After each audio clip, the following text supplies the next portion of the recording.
Happy Monday. You've got this.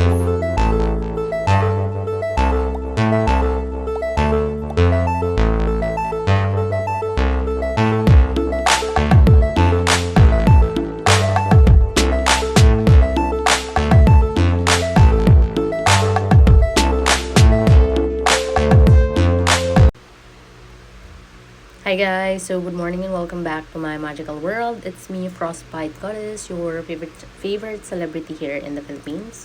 It's 10:24 in the morning right now, so ang aga no guys. So early. And it's Monday and it's 32 degrees Celsius in my location. It's August 4, 2025. So well, we are going to continue. So, kind of like waiting for something, but sana natin yun pag-usapan. So, I'm going to read 253 and 254 of the book Mastery. We're almost done, guys. So, know that we can finally move to another book the coming days. Okay? So he had finally gained some discipline, something to build on. But in the midst of the modest success, his network of emotional support suddenly teetered and then vanished. In 1903, his father died. 2 years later, his mother, unable to get over the loss, passed away as well. They had hardly ever been apart from each other, and he had dreaded the moment of her death since childhood. He felt completely alone, and he feared that he had nothing left to live for. So, mahirap yung mga ganun yung there's like a tragic thing that happened, and then there's a follow-up, more of like catastrophe. Kasi, hindi nalalayo yung pagitan, yung interval nila of things, and it's really hard to internalize or to process those traumatic events. So, I hope wag na natin yung pagdaanan. But there are things that are inevitable.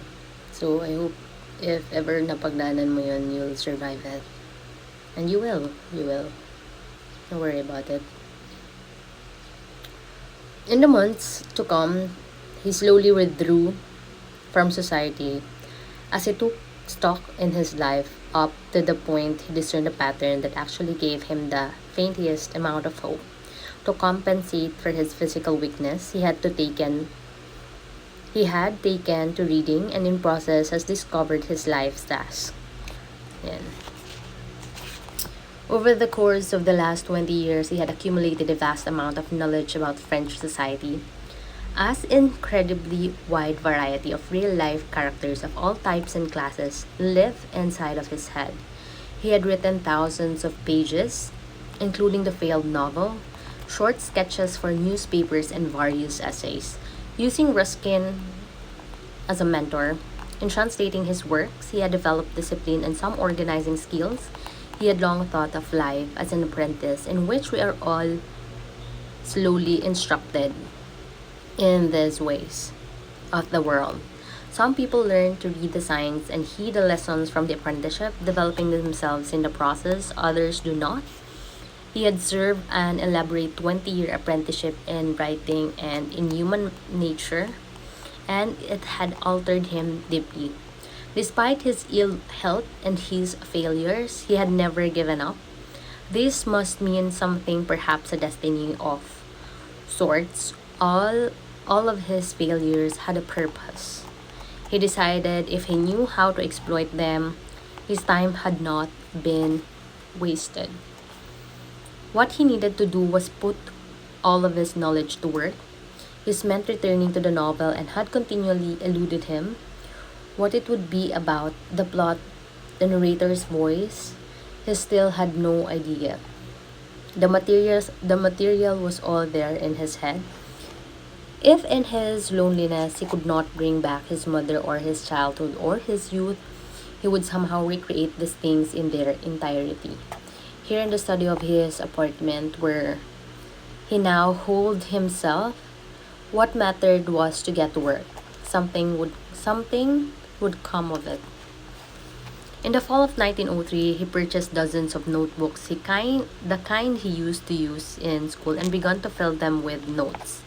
He wrote essays on aesthetics, sketches, and characters, childhood memories that had strained to recall. And as he went deep into this process, he felt a change within himself. Something. Let's continue. Um, Something clicked. He did not know where it came from, but a voice emerged, his own voice, which would be that of the narrator himself. The story would revolve around a young man who becomes too neurotically attached to his mother and cannot forge his own identity. He discovered that he wants to be a writer, but he cannot figure out what he should write about. As he grows, he starts to explore the two social realms of Bohemia and landed aristocracy. He dissects the various people he meets, uncovering the essence of their character that lies underneath their superficial social personalities. He has several failed love affairs in which he suffers the extremes of jealousy. After numerous adventures and a creeping sense of failure as he advances in life, at the very end of the novel, he discovers what he wants to write. It will be the book that we have just been reading. The novel would be called In Search of Lost Time, and in the end, it would recount much of Proust's own life. All of the various characters he knew disguised under different names. In the course of the narration, he would cover the entire history of France from the moment he was born to present, whatever the present was. It would be a portrait of society as a whole. He would be the entomologist uncovering the laws that govern the behavior of all the inhabitants of the ant hill. His only concern now was his health. The task ahead of him was immense. Would he live long enough to complete it? So, ayun na yun. Yung mga ano na, no, mid-life crisis. Yan. So, dapat na-fulfill mo yung mission mo or your purpose mo before you left this earth. Yan. I hope we all do. Over the course of several years, I finished the first part of the book, known as Swan's Way or Swan's Way. It was published in 1913, and the reviews were extremely positive. No one had ever read a novel quite like it. It seemed that Proust had created his own genre, part novel, part essay, but as he was making plans for the final half of the book, he wrote out across Europe, and the publishing business essentially ground to a halt. Proust continued working on the novel unremittingly, but as he did so, something strange happened. The book kept expanding in size and scope and volume after the next. His method of working was partially responsible for this increase. He had collected over the years thousands of bits of stories, characters, lessons on life, laws of psychology that he slowly pieced together in the novel, like tiles of a mosaic. He could not foresee the end, and as the book grew in size, it suddenly assumed a different form. Real life and novel became inextricably interwoven. When he needed a new character, a wealthy debutante, for instance, he would hunt down her equivalent in society and get himself invited to balls and soiree. Check ko nga mamaya yung pronunciation. Hindi ko sure, guys. Where he could study her. Phrases she used would find their way into the book. Wait lang. Yan. One evening, he served several boxes at the theater for his friends. In these boxes, he gathered the real life people upon whom he had based his characters. Later, they attended the dinner, and around the table, he could observe, like a chemist, the various elements of his book. There, before his eyes, none of them, of course, knew what was going on. Everything became material for him.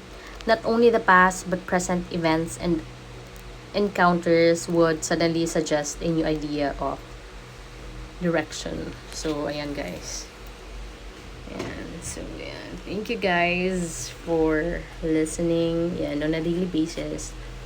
Again, we're not rushing things. I'm not rushing you, but thank you guys for your time. Thank you for helping make this world a better place for all of us and for the future generation. So, I'm working on things slowly.